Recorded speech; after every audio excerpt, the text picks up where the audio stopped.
Buongiorno e ben ritrovati con l'informazione flash di New Sicilia. I principali titoli della mattina: minacce di morte al presidente della regione siciliana Renato Schifani. Il governatore ha ricevuto nella propria abitazione una lettera minatoria con scritto "brucerai nei tuoi bruciatori", con chiaro riferimento ai termovalorizzatori promessi dallo stesso Schifani.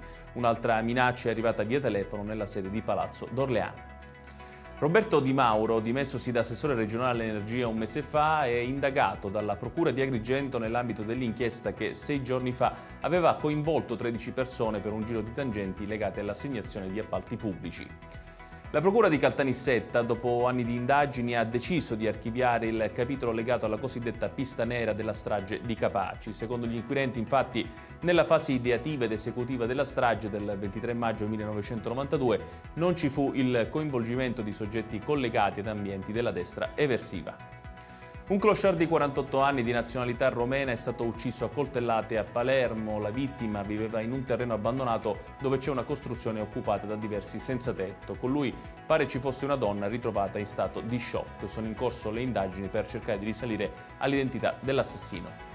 Infine, maxi operazione della polizia a Palermo, arrestate 22 persone accusate a vario titolo dei reati di associazione finalizzata al traffico di sostanze stupefacenti e spaccio. Sarebbero esponenti di 2 organizzazioni criminali che importavano in Sicilia ingenti quantitativi di cocaina e hashish per poi smerciarli in città e nelle province di Caltanissetta, Trapani, Siracusa e Agrigento. Ed è tutto per questa edizione. Tutti i dettagli su queste notizie li trovate come sempre sul nostro sito www.newsicilia.it. Grazie per averci seguito e buon proseguimento di giornata.